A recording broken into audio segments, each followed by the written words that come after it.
കാലടി ശ്രീശങ്കര പാലത്തിലൂടെയുള്ള യാത്ര ദുരിതമാവുകയാണ്. വലിയ കുഴികൾ രൂപപ്പെട്ടതിനാൽ ഗതാഗത തടസ്സം മൂലം മണിക്കൂറുകളാണ് ഇവിടെ നഷ്ടമാകുന്നത്. പാലത്തിലൂടെയുള്ള ബസ് ഗതാഗതം നിർത്തിവെക്കുകയാണെന്ന് സ്വകാര്യ ബസ് ഉടമകൾ പ്രഖ്യാപിച്ചു. നമ്മൾ ഫുഡ് എത്തിക്കാൻ വേണ്ടിട്ട് ഇപ്പോൾ എത്ര നേരം നമ്മൾ അരമണിക്കൂർ നമ്മൾ ബ്ലോക്കാണ്. ഇതെന്താണ് കാരണം? ഈ ബ്ലോക്കിന് ഒരു മിനിറ്റുകൾക്ക് നമുക്ക് വില ഉണ്ട്. ഈ ഫുഡാണ് ഒരു ഫംഗ്ഷനാണ് കാര്യങ്ങളുടെ. എന്റെ ചേട്ടാ, ഇത് ഞങ്ങൾ ഒരു ഇന്റർവ്യൂവിന് പോകുന്നതാണ്. ആ ഒരു കഷ്ടപ്പാട് നമുക്കറിയാം. എത്ര മണിക്കൂറായിട്ട് കിടക്കുന്നതെന്നറിയോ? കാലടി പാലത്തിലൂടെയാണ് പോകുന്നതെങ്കിൽ എപ്പോഴാണ് മറുകര എത്തുക എന്ന് ആർക്കും ഒരു ഉറപ്പും നൽകാൻ കഴിയില്ല. കിലോമീറ്റർ നീണ്ടുപോകുന്ന വാഹനങ്ങളുടെ നിര കണ്ടാൽ അത് ബോധ്യപ്പെടും. കഴിഞ്ഞ ദിവസം കേന്ദ്രമന്ത്രി സുരേഷ് ഗോപി തന്നെ ഈ കുരുക്കിൽപ്പെട്ടു. മഴക്കാലമാകുന്നതിന് മുൻപ് തന്നെ പാലത്തിലെ കുഴികൾ അടക്കണമെന്ന് നാട്ടുകാർ ആവശ്യപ്പെട്ടതാണ്. പക്ഷേ ആർക്കും ഒരു ഉത്തരവാദിത്വവുമില്ലാതെ പോയി. പുതിയ പാലം വരുന്നുണ്ട്, അതുകൊണ്ടൊന്നും ഇവിടുത്തെ ബ്ലോക്ക് മാറാൻ പോകുന്നില്ല. ഈ കുപ്പിക്കയത്തിന്റെ പോലെയാണ് സിഗ്നലിലേക്ക് ജംഗ്ഷനിലേക്ക് വന്ന് വണ്ടികൾ കൂടുന്നത്. ബ്ലോക്ക് ഉണ്ട്. പിന്നെ വരുന്ന ജനങ്ങൾ നിരവധി വഴികൾ ഇവിടെ ഉണ്ട്. അതൊക്കെ യൂസേജ് ചെയ്യാനുള്ള സംവിധാനം ഇവിടുത്തെ അധികൃതരുണ്ടാക്കണം.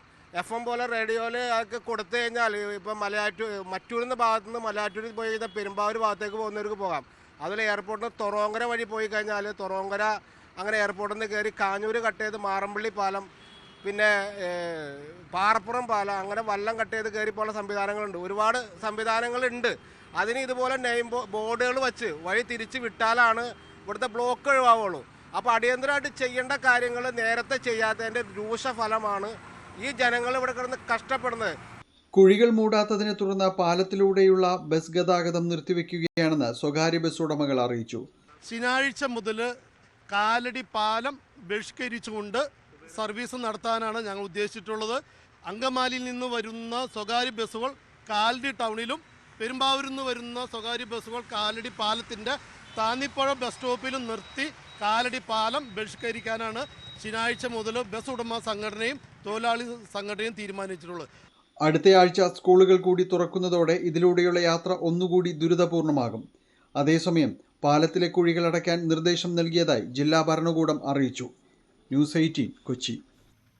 അതേസമയം കോട്ടയത്ത് ഇപ്പോൾ അതിശക്തമായ മഴ തുടരുകയാണ് എന്നുള്ളതാണ് വിവരം. എന്തായാലും കോട്ടയത്തിന്റെ പടിഞ്ഞാറൻ മേഖലകളൊക്കെ ഇതിനോടകം തന്നെ വെള്ളത്തിനടിയിലാകുന്ന സാഹചര്യം ഉണ്ടായിരുന്നു. അവിടെ വെള്ളപ്പൊക്ക ഭീഷണി നിലനിൽക്കുന്ന സാഹചര്യം. നിരവധി കുടുംബങ്ങളെ ക്യാമ്പുകളിലേക്കൊക്കെ മാറ്റുകയും ഒക്കെ ചെയ്തിരുന്നു കഴിഞ്ഞ ദിവസങ്ങളിൽ തന്നെ. എന്തായാലും ഇപ്പോഴും അവിടെ ശക്തമായ മഴ തുടരുകയാണ് എന്നുള്ളതാണ് നമുക്ക് ലഭ്യമാകുന്ന വിവരം. ശ്രീജിത്ത് ചേരുന്നുണ്ട്. ശ്രീജിത്ത്, ഇടതടവില്ലാതെ മഴ ഇങ്ങനെ പെയ്തുകൊണ്ടേ ഇരിക്കുകയാണോ? അപ്പോൾ കൂടുതൽ സങ്കീർണമാകുമല്ലോ സാഹചര്യം.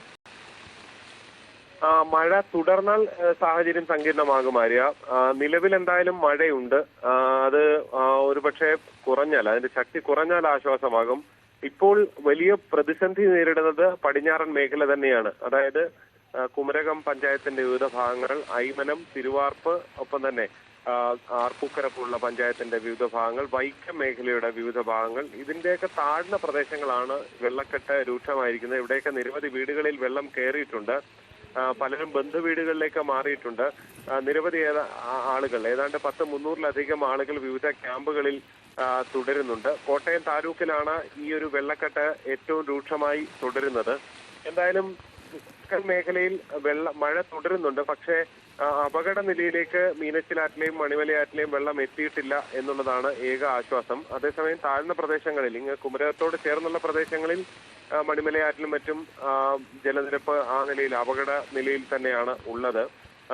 ഈ ഉരുൾപൊട്ടൽ സാധ്യതാ മേഖലകൾ നിരവധിയുള്ള സ്ഥലം കൂടിയാണ് കോട്ടയം. അടുക്കം ഉൾപ്പെടെ തീക്കോയി മേഖല അടക്കമുണ്ട്. അവിടെയെല്ലാം വലിയ ജാഗ്രത തുടരുകയുമാണ്. തീർച്ചയായും ശ്രീജിത്താണ് കോട്ടയത്തെ വിവരങ്ങൾ പങ്കുവച്ചത്. അവിടെ പടിഞ്ഞാറൻ മേഖലയിൽ വെള്ളക്കെട്ട് രൂക്ഷമാവുകയാണ് എന്നുള്ളതാണ് സാഹചര്യം. മഴ ഇപ്പോഴും തുടരുന്ന സാഹചര്യം കൂടിയുണ്ട്. എന്തായാലും നിരവധി മുന്നറിയിപ്പുകളൊക്കെയും ജനങ്ങൾക്കായി ഭരണകൂടം നൽകുന്നുണ്ട്. അതൊക്കെ കൃത്യമായി പാലിക്കുക, അനാവശ്യ യാത്രകൾ ഒഴിവാക്കുക, അതൊക്കെയാണ് ഇപ്പോൾ നമുക്ക് ചെയ്യാൻ കഴിയുന്ന കാര്യം. ആശങ്കയ്ക്കപ്പുറം ജാഗ്രതയോടെ പെരുമാറേണ്ട സാഹചര്യമാണ് ഇപ്പോൾ ഉള്ളത്.